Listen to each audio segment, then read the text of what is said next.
요한이 전한 거룩한 복음입니다.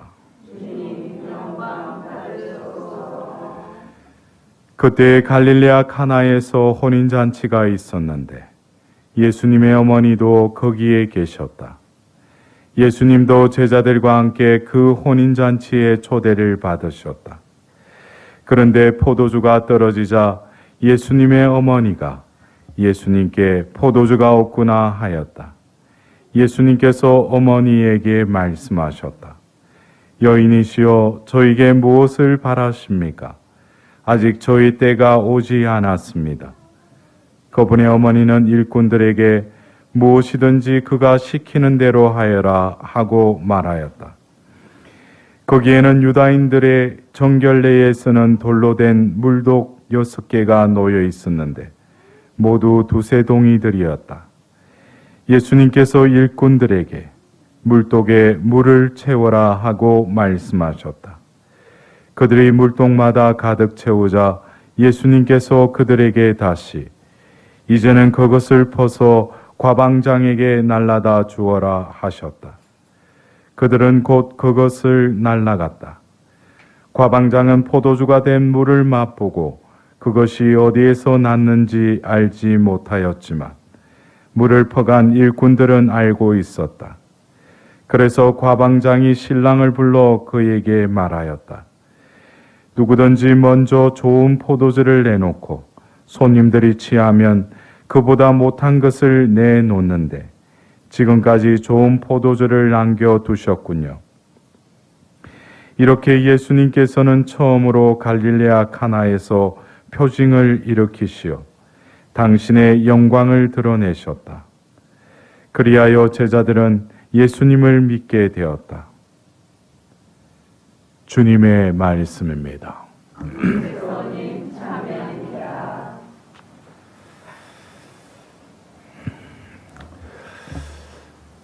우리가 올해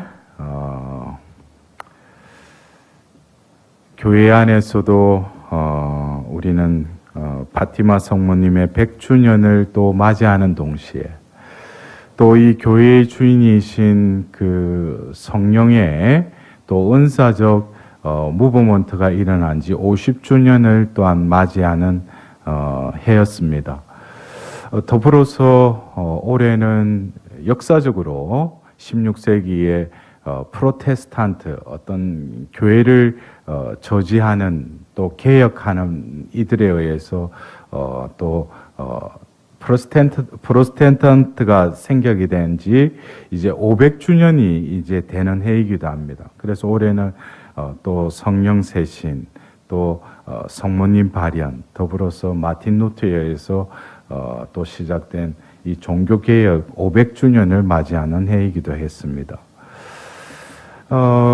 개신교회에서도 곳곳에서 이 500주년을 맞이해서 어떻게 하면 제2의 종교개혁을 또 자기들 나름대로 심포지움을 열고 또 어떤 새신의 어떤 그러한 그런 무브먼트가 또 올해 이렇게 이루어졌는데 제가 그 어떤 유튜브를 통해서 그런 어떤 교수, 그 개신교 그 교수의, 신학 교수의 어떤 제2의 종교개혁이라는 주제를 가지고 제가 강의를 들으면서 그럴싸한 이야기인데, 어쩌면 이 하느님의 이 구원의 경륜에 있어서, 우리는 이 개신교에서는 이 마리아의 존재, 성모님의 존재를 믿지 않고 심지어는 그러한 존재를 또 경시하기 때문에 그들이 말하는 종교개혁에도 제2의 어떤 그런 다시금 쇄신하는 그런 마당에 있어서도 뭔가가 아구가 안 맞다는 거죠. 왜 제가 이 말씀을 드리냐면은 우리가 성경의 중심적으로 성경의 말씀을 우리는 또 그 성경 말씀에 이루어지는 하나님의 섭리와 경륜은 우리가 성경에 근거를 둬야 된다는 것은 분명해요. 그러나 우리는 성경 안에서도 하나님의 구원 경륜에 있어서 우리가 묵주기도를 할 때도 그래요. 묵주기도의 한의의 신비를 우리가 일단을 바치면서 우리는 1단을 통해서 성부, 성자, 성령의 구원 경륜에 있어서 한해의 신비 1단은 바로 성부로부터 이어지는 구원 경륜이 이제 성자께로 이어지는 것이 바로 한해의 신비 1단을 통해서 넘어간다는 거죠. 바로 그 마리아의 그 피앗을 통해서. 그래서 구약은 신약으로 넘어가기 위해서는 이 한의의 신비 1단처럼 마리아의 존재를 통해서 넘어간다는 거죠. 여러분들 루카복음 1장에 성모님께서 주님의 종입니다. 지금 말씀하신 대로 저에게 이루어지기를 바랍니다. 라는 그 응답을 하지 않았다면은 어떻게 해요? 이거 이제 신약을 준비해가 이제 그 구약에서 신약으로 넘어가려고 하는데 그 응답이 없었다면 어떻게 돼? 예수님이 이 땅에 오실 수가 없는 거죠. 모르겠어요. 다른 방법을 또 차선책을 또 하느님은 또 구상해 놓으셨는지 모르지만 우리가 드러난 구원 경륜에 있어서는 바로 신약은 마리아를 통해서 그 응답을 통해서 시작되었다는 걸 우리가 분명히 역사적으로 성경적으로 보고 있죠. 그리고 더불어서 성자의 이 공생의 이 세상에서의 그 지상에서의 삶을 끝내고 이제 성천하시고 나서 이제 바로 성자께로부터 성령께로 이어지는 그 구원의 경륜 역시 뭡니까? 영광의 신비 2단과 3단을 통해서 이제 성자께로부터 성령으로 이어지는 그 자리에 성모님이 함께 계셨다는 거예요. 성모님이 계시지 않은 오순절 다락방은 어떻게 보면 아수라장이고 성령이 임해도 그들을 가득 채우지 못했을 거예요. 여러분들이 사도들의 모이신 그 성모님을 중심으로 해서 그들이 한 마음으로 기도에 전념할 때 바로 그 성자와 성령의 바톤 터치가 이루어진 거예요. 누구를 통해서? 바로 성모님을 통해서 그 구원의 경륜이 흘러간다는 거예요. 지금은 바로 아버지의 때를 준비하는 이 교회의 주인이신 성령께서 다시금 뭐예요? 아버지의 때를 준비시키기 위해서 성령께서는 다시금 그 여인의 그 중재, 그 여인의 역할이 대두되는 시기이기도 하다는 거죠. 우리는 이러한 순환 원리에 의해서 성부께로부터 시작된 이 구원의 경륜이 성부, 성자, 성령으로 이어져서 다시금 성부의 때를 준비하는 이 때에 놓여 있는 우리들 역시 오늘 우리가 주제를 하고 있는 하느님 섭리의 어머니 마리아. 우리는 그래요. 우리 가운데 하느님의 섭리가 이루어지는 데 있어서 마리아의 존재를 간과한 그냥 하느님이 내 안에 섭리가 이루어지기를 바랄 수 있죠. 실제로 왜? 하느님의 은총은 하느님으로부터 나와서 하느님이 주시니까. 그러나 그 중간에 성모님의 그 역할이 있다는 거죠. 우리는 많은 경우 그래요. 성모 신심을 가진다는 것이 성모님께 가서 성모님께 기도 많이 바치는 게 그게 성모 신심의 목적이 아니죠. 우리가 성모님께 기도하면은 성모님께서 예수님께로 우리를 더 잘 빠르게 안전하게 인도해 주시기 때문에 우리는 성모 신심을 가지는 거죠. 성모님이 우리의 마지막 그 목적이다 그러면 그 사람은 뭐예요? 잘못된 성모 신심을 가지고 있는 거죠. 그래서 소위 개신교에서 뭐라고 해요? 너희들은 마리아교다. 마리아교를 아주 잘 표방하는 존재가 되는 거예요. 우리는 오로지 마리아. 네? 여러분들 오늘 우리가 들었던 예수님께서 공생애 때 첫 번째 표징을 일으킨 이 카나의 혼인잔치를 보면은 어떤 축소판이에요. 하느님의 이 구원의 경륜이 일어나는데 성부, 성자, 성령의 그 바톤 터치를 성모님을 통해서 이루어 가듯이 오늘 예수님의 이 공생애가 이제 시작되기 전에 이 카나의 혼인잔치를 통해서 우리가 빛의 신비, 예수님의 공생애 동안에 등장하는 성모님의 장면이 바로 빛의 신비 2단이죠. 그 이유는 예수님이 하나님 나라를 선포하시고 공생애를 하시고 순환하기 전까지는 성모님이 등장 안 하시는 것 같지만 이 카나의 혼인잔치의 이 장면을 통해서도 성모님이 예수님과 함께 공생애를 함께 하지 않더라도 성모님은 뒤에서 보이지 않는 곳에서 물이 포도주로 바뀌는 그 기적을 일으키듯이 예수님이 공생애 중에 만나는 이들에게 치유와 말씀과 여러 가지 표징을 일으킬 때 성모님도 뭐예요? 그 자리에 계시지는 않았다 하더라도 성모님의 전과하심과 그 기여가 있다는 거죠. 우리는 다시금 이 카나의 혼인잔치에 어떤 포도주가 떨어졌구나. 여기서 가장 당황한 사람이 누구였을까요? 만일에 그런 사태가 벌어진다면 한참 여행이 진행 중인데 포도주가 딱 떨어지면 이거는 산통 깨져버리잖아. 어? 그럼 가장 당황한 사람이 누구겠어요? 일단은 혼인 그 당사자들, 신랑 신부뿐만 아니라 그 부모들, 또 친지들도 얼마나 당황하겠어요. 성모님께서는 우리의 그 닥쳐올 그러한 그 상황도 이미 다 예측하고 알고 계신다는 거예요.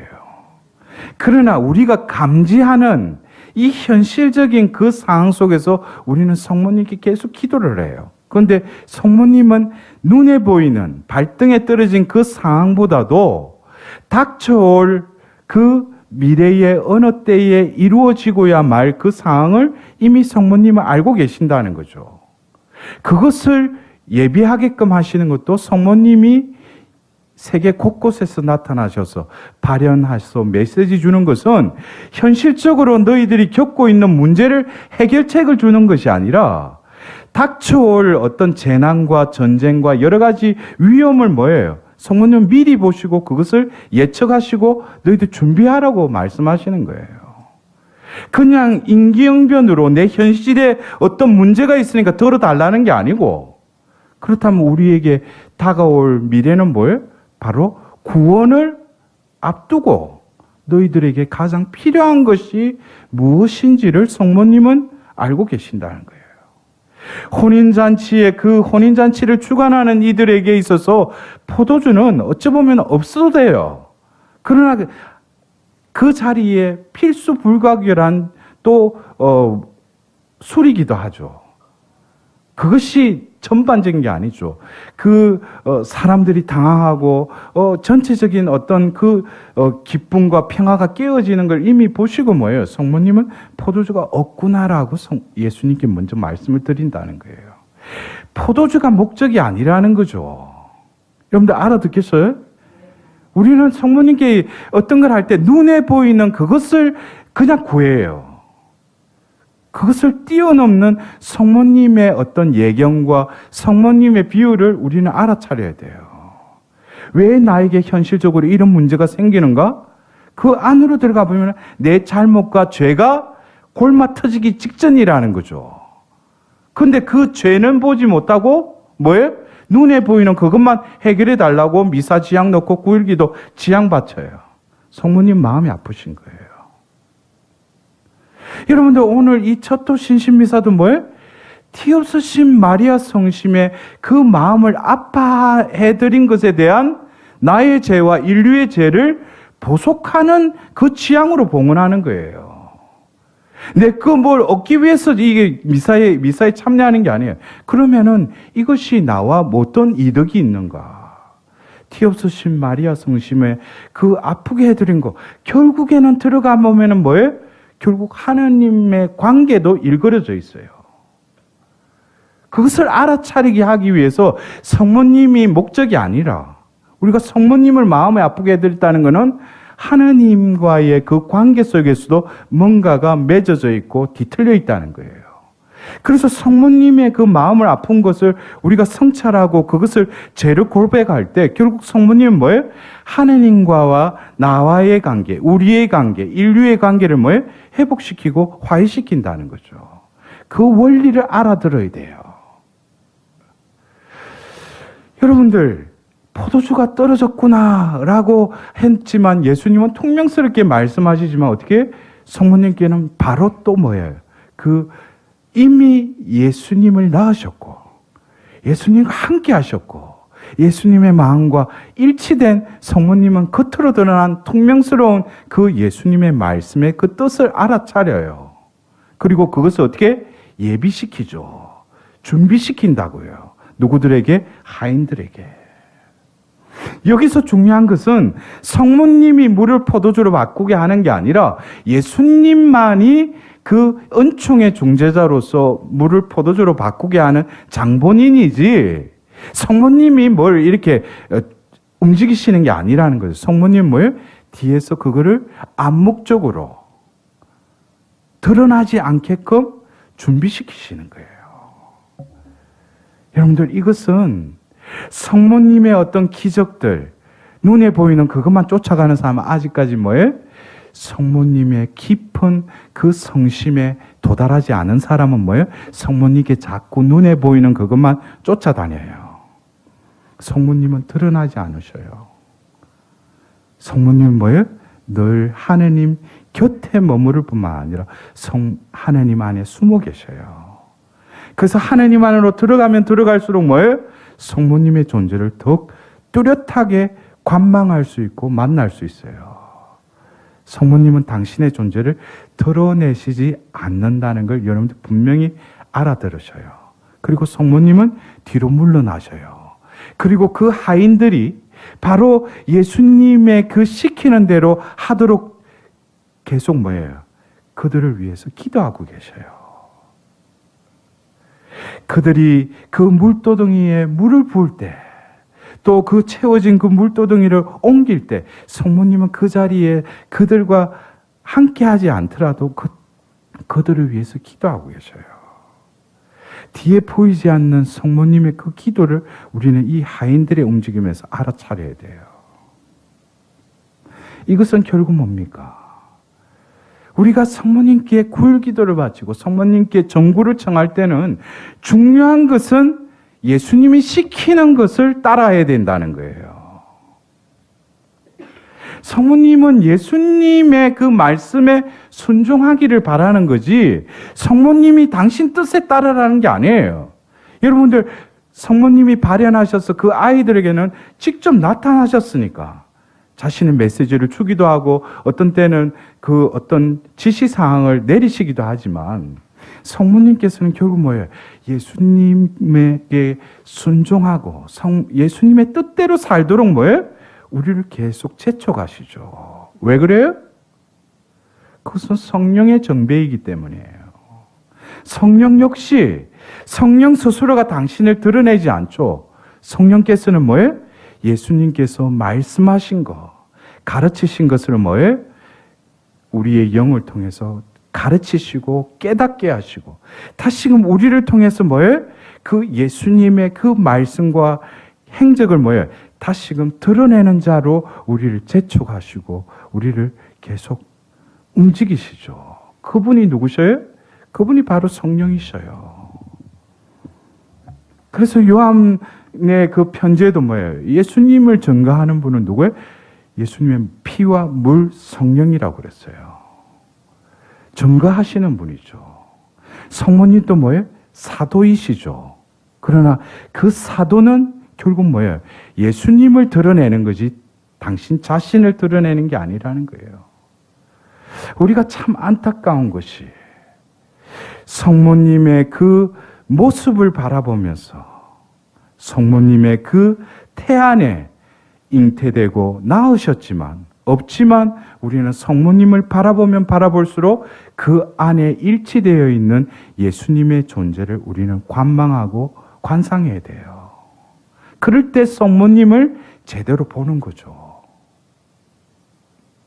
결국 뭡니까? 성모님께서는 그 물이 포도주로 바뀌는 그 기적은 아랑곳하지 않으시죠. 왜? 그것은 예수님이 기필코 이루실 거니까. 여러분들, 이 예수님의 말씀에 순종했던 그 하인들은 이 첫 번째 기적 이후에 어떻게 됐을까요? 성경 마지막에는 그리하여 제자들은 예수님을 믿게 되었다 그랬어요. 그들도 뭐예요? 바로 예수님의 제자가 됐겠죠.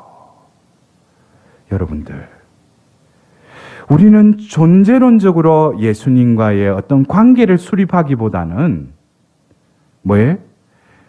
눈에 보이는 어떤 기적을 쫓기 위해서 예수님이 시키는 대로 하고 있어요. 중요한 것은 뭡니까? doing, 행함이 아니라 being, 존재의 변화를 예수님은 우리에게 바라고 계시다는 거예요. 결국 우리는 오늘 일독서의 이사야서의 말씀처럼 하느님께서는 바로 그 여인의 젖을 통해서 뭐예요? 그 아기를 또 성장케 하듯이 우리에게 또 다른 신앙의 성장을 위해서 우리의 신앙의 어머니의 그 젖을 통해서 뭐예요? 우리를 크게 하시죠. 여러분들, 우리는 성모님을 알고 성모님께 기도할 수 있다는 특권을 내가 누리고 있다는 것에 진심으로 감사하세요. 그러나 뭐예요?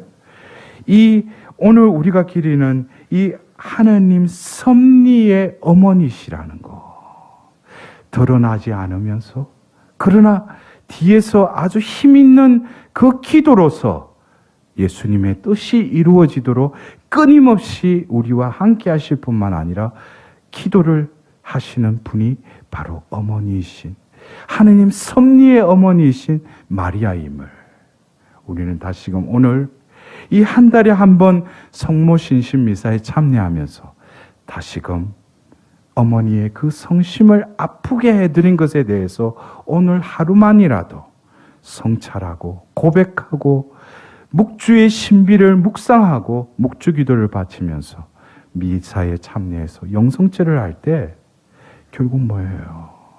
결국 우리가 묵주기도의 하반부에 기도했듯이 죽을 때 이 죄인을 위해서 피로 주소서 그랬어요. 성모님은 분명히 그것을 지키신다. 뭘 통해서? 이 처토신심의 은총을 통해서. 여러분들, 이것은 아주 대단한 거예요. 우리가 이번 달 이 위령성어를 지내면서 죽은 이를 위해서 기도하면서 나는 얼마만큼 그 죽음을 예비하고 그것에 대한 나는 얼마나 그 영원한 생명에 나아가기 위한 준비를 얼마나 적극적으로 하고 있는지에 대해서 자신이 한번 되짚어 봐야 돼요.